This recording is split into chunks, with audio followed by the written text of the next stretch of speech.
Hello everyone, this time I was lucky enough to be invited by OneXSugar and Sugar Alliance to the Future Center located in Shanghai Tower to get an early hands-on experience with the OneXSugar, a dual-screen gaming handheld that hasn't been released yet. This event is actually pretty high-profile. It's being held in a futuristic car showroom. Oops, sorry, I went to the wrong place.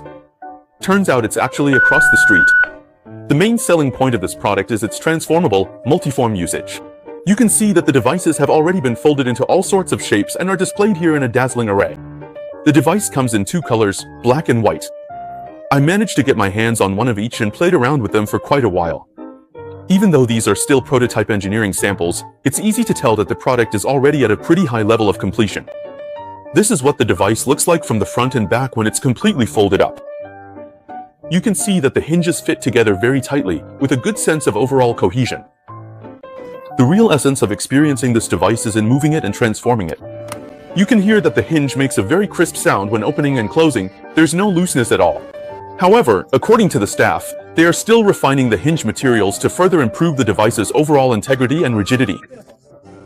It's easy to see that the mechanical structure of this device is actually very complex, with numerous hinges, pivots, and magnetic contact points in all directions. So before trying it out, my biggest concern was that it might feel loose and flimsy, like some Transformers toys. But after actually handling it, I can say that concern was completely put to rest. The device feels very solid in every configuration, and this little magnetic D-pad component is also really cute. It can even attach to the magnetic contact points on the side, which is a very thoughtful design. All the buttons use tactile micro switches, and they're tuned to feel really comfortable. The actuation force is very light, the buttons aren't stiff at all, and the feedback is crisp and responsive without any mushiness. Personally, I really like it. The joystick also feels great. All the buttons and joystick are laid out in a perfectly symmetrical way, so whether you're playing upright, upside down, backwards, or even with the small screen flipped to the back, basically, no matter what position you're playing in, the feel remains highly consistent. Plus, with the addition of this magnetic D-pad component, it's really easy to switch the left and right positions of the joysticks on both sides. You can really feel the care and attention to detail in the overall design of the device. It takes into account all sorts of forms and playing orientations. There are also RGB lights at the base of the joysticks and on the sides of the device, making the overall look and build quality truly exquisite and adorable.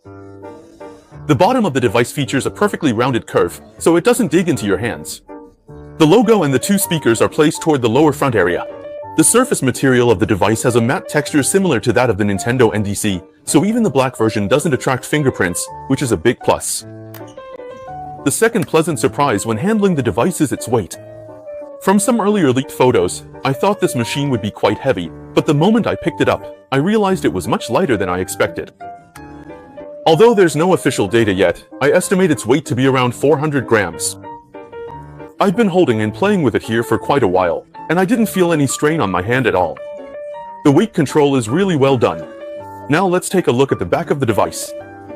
On the back, there's a power indicator light, and it also has an active cooling fan. You can see that the air intake and exhaust vents are integrated into a series of design elements with a mechanical aesthetic, and the integration of the magnetic contact points is also quite natural and not at all jarring. Additionally, I noticed that when you unfold this device into its full dual-screen form, the middle part of the body is actually very thin.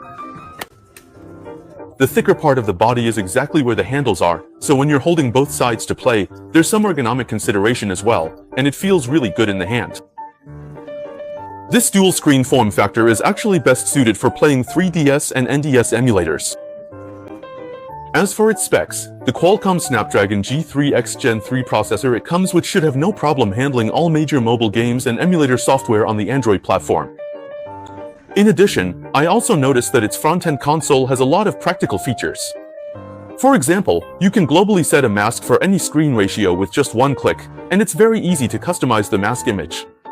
This is great news for emulator players. Also, in this front-end software, you can easily set up RGB lighting effects and switch the controller layout between Nintendo and Xbox styles.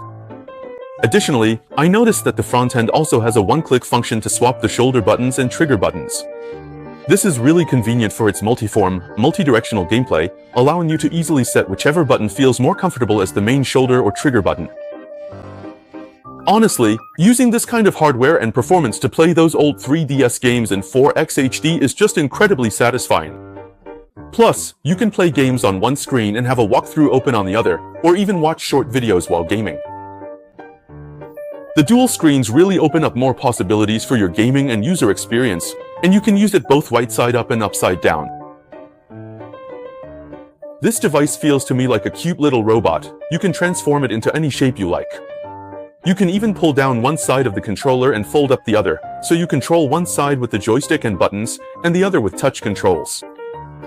This actually gives you an advantage when playing some FPS shooting games. You can even stand it up in any position you like, so it basically comes with its own built-in stand. It's just irresistibly cute. This device even has two sets of power and volume buttons, making it convenient to operate whether you're in single screen or dual screen mode. There are plenty of other thoughtful little hardware touches like this, and honestly, the overall hardware performance really surprised me in a great way. This is the volume adjustment wheel on the side when it's in dual screen mode, and on the other side, there's even a hidden TF card slot. Overall, after using it, I think this is a very creative and unique device. Its hardware brings a lot of pleasant surprises, and I really hope that before its official release, it will continue to be refined and the software experience will be optimized, so that in the end, a perfect product can be delivered to handheld gaming enthusiasts. Once the official version is released and the review embargo is lifted, I'll bring you a detailed review of this device as soon as possible. Alright, that's it for this early hands-on report of the dual-screen Android gaming handheld, the ONEX SUGAR No. 1 Sugar Cube.